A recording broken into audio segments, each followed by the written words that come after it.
వర్గీకరణ చేసి మాలా మాదిగలను విడదీసే కుట్రను కేంద్రంలో అధికారంలో ఉన్న బీజేపీ ప్రభుత్వం విరమించుకోవాలని అడ్వకేట్ ప్రసాద్ డిమాండ్ చేశారు. ఇదే అంశంపై బుధవారం మధ్యాహ్నం నగరంలోని జిల్లా కోర్టు ఎదుట భారత్ బంద్ లో భాగంగా నిరసన వ్యక్తం చేశారు.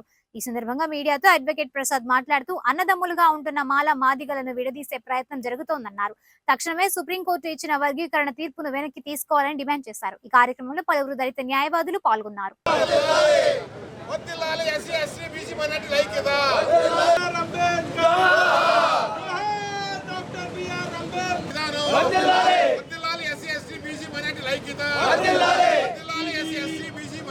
నా పేరు వేముల ప్రసాద్, గుంటూరు బార్ అసోసియేషన్ న్యాయవాదిని.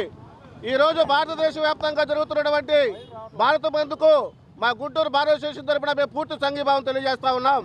బాల న్యాయవాదులుగా ఏబిసిడి వర్గీకరణ అనేది అది చట్టబద్ధత కాదు, దానికి వర్గీకరణ చేసే అధికారం లేదు. అయినా కూడా ఓటు బ్యాంకు రాజకీయాలతో ఈ ప్రభుత్వాలు చేసినటువంటి వర్గీకరణ వెంటనే రద్దు చేయాలని మేము కోరుకుంటా ఉన్నాం.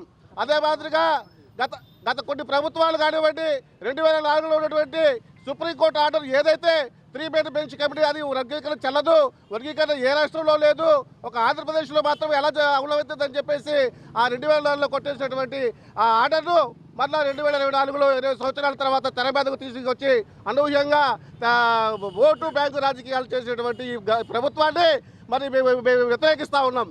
ఎందుకంటే మాదిగ సోదరులు మేము ఐక్యంగా ఉన్నాం, దళితులంతా ఐక్యంగా ఉన్నాం.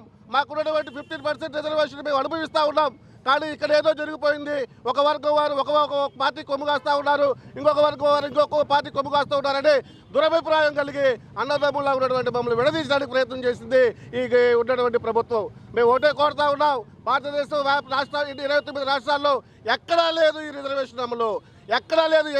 ఎస్సీకి ఉన్నటువంటి 50% అది అమలవుతూ ఉన్నది. కానీ మరి ఈ ప్రభుత్వాలు ఏం చేస్తూ ఉన్నాయో మాకు అర్థం కాదు. మీడియా వారికి ధన్యవాదాలు తెలియజేస్తున్నాను. నా పేరు డేవిడ్ లోదర్ బాబు. నేను జిల్లా కోర్టులో గత 34 సంవత్సరాల నుంచి ప్రాక్టీస్ చేస్తున్నాను.